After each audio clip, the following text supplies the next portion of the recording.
rolling. The Enigma machine was used by the Germans in World War II for all of their communications, so that the Allies couldn't read them. And they thought that it was unbreakable.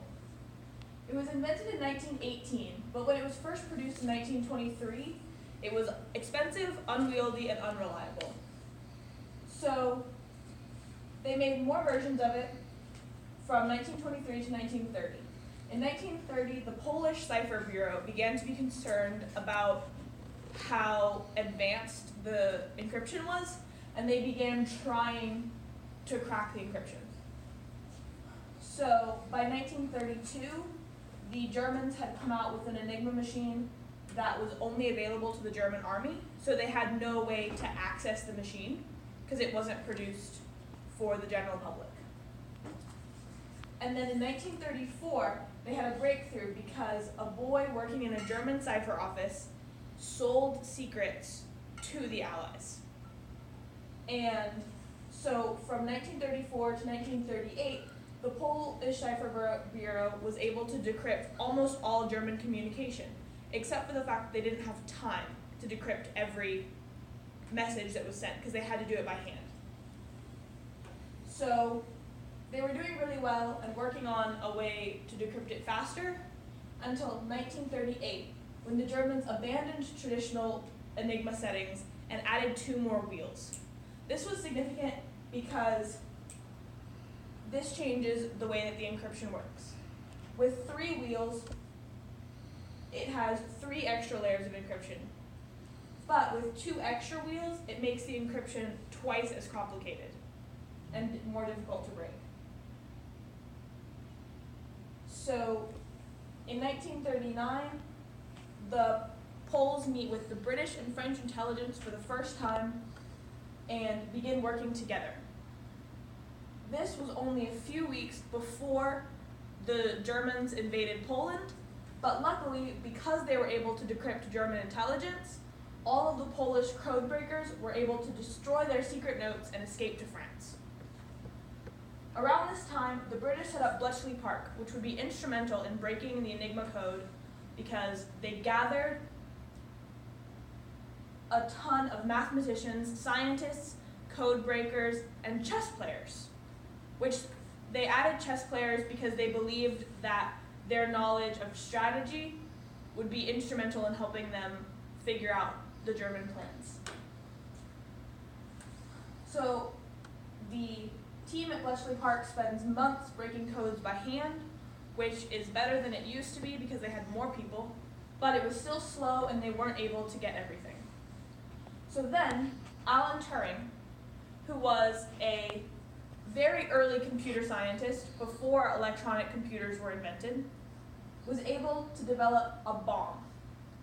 And it was named this because it was a mechanical computer that could decrypt the messages quickly and efficiently, which allowed them to read. By 1940, they could read almost all German communication, except for the Navy, because the Navy was using a machine with 7 wheels, which was almost impossible to break. But then, in 1941, code books were captured from a German U-boat, allowing Turing to figure out the wiring for the Navy Enigma machine. But then, in 1942, the German Navy introduced a whole new setup for their Enigma machine called the M4. There was a 9-month blackout from Navy communications for the Allies. They had no idea what was going on. Britain had a lot of trouble developing a bomb for the M4, so they finally decided to include US intelligence in their work. And by 1943, the US developed a bomb for M4 and takes over decrypting all M4 traffic, which was significant because that meant the US was decrypting all traffic from the U-boats, while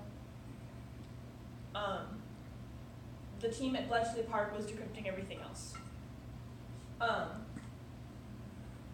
And so Alan Turing was really significant in the breakthroughs, and he was a really interesting person because he theorized about an everything machine before anyone thought that was possible.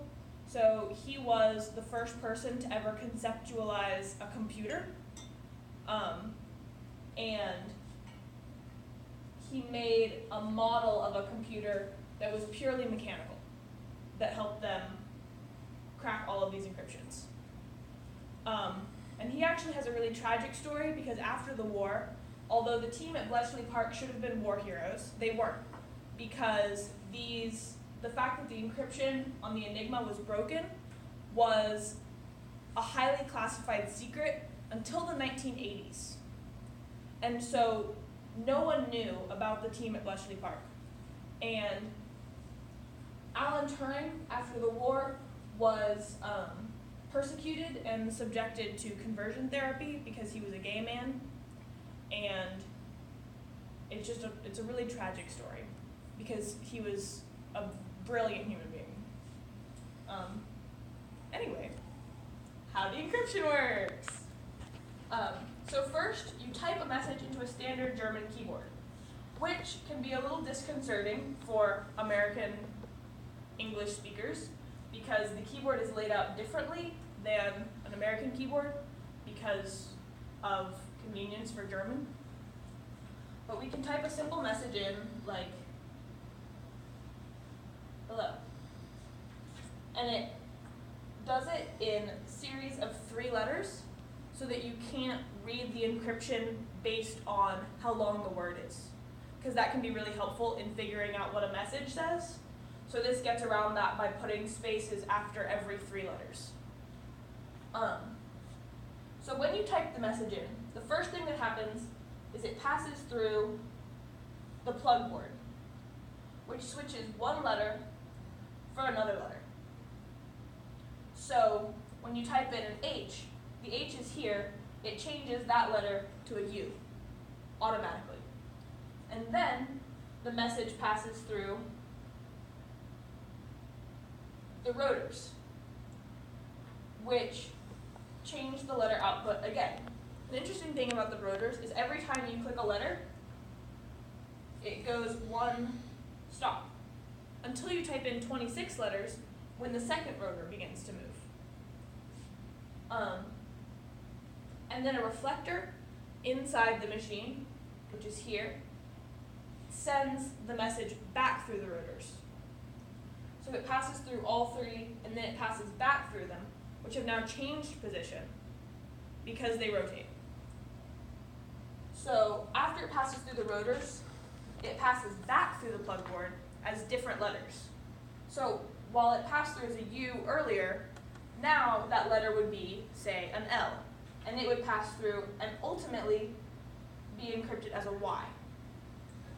So after that, the encrypted message is lit up here. In this version, it shows up in a screen here, but in an actual Enigma machine, such as these, it would light up these letters, and the person typing would have to write it down. So one interesting thing is, you see that in this message, hello is encrypted as EXMBI. But if I'm just to type in hello again, now it is GDIBW, which is a completely different message than we got the first time, even though we typed in the same letters. And you also get startling differences when you change the settings. So in the Enigma machine, no message will ever encrypt to be the same thing again, because the chances of the settings lining up to be the same thing again are infinitesimal.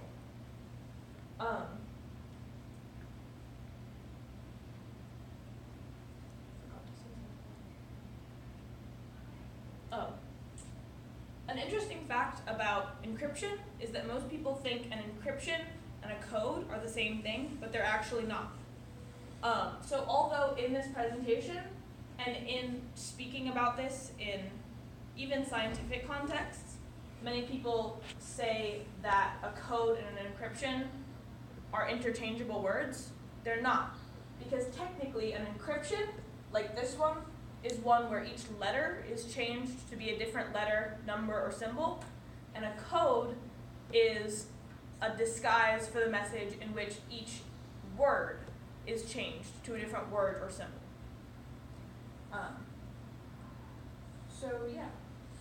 Machines based on the Enigma machine were used until the late 1980s, which is why the information about how it was broken was kept classified until then, because our intelligence was still using similar machines, and they didn't want anyone to know the secrets of how to break those encryptions, even though they were more secure by that point.